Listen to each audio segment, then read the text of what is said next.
नमस्कार. नमस्कार. तुमचं नाव काय आहे? माझं नाव ज्योती राजेश निकम. आम्ही गुगुळवारून आलोय, मालेगाव तालुका, जिल्हा नाशिक. तर इथे गोदा मिनी सरसला आम्ही इथे उपस्थित झालो आहे. तर तुमचं व्यवसायाचं नाव काय आहे आणि तुमचं प्रॉडक्टचं नाव काय?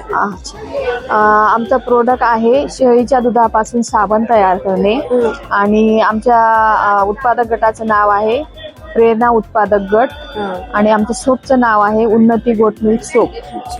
आणि तुमच्या ह्या गटामध्ये साधारण किती महिला काम करतात? आमच्या एकूण गटामध्ये उत्पादक गटामध्ये 15 महिला आहोत आम्ही आणि सगळ्यांकडे शेळी पालन हा व्यवसाय आहे. आणि हा व्यवसाय करावा आहे असं तुम्हाला का वाटलं?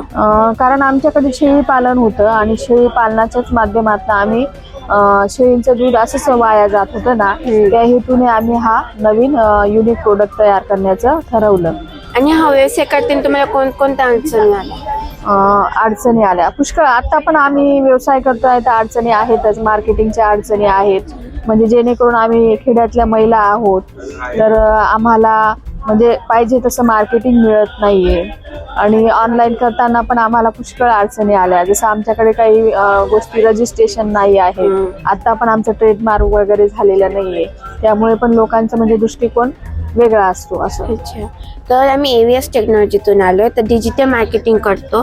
तर आमच्याद्वारे तुम्हाला काय काय मदत होऊ शकते?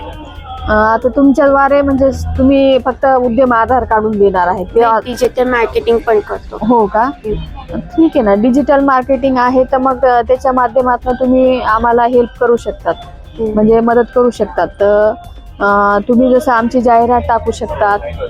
एक प्रकारे आमची जाहिरात झाल्यानंतर लोकांना त्याची आवड निर्माण होईल आणि त्याच्या माध्यमातून आमची माहिती पोहोचेल असं. चालेल. तर आम्ही नक्कीच प्रयत्न करू की तुम्हाला आमच्याकडून जास्तीत जास्त मदत होईल. धन्यवाद. धन्यवाद.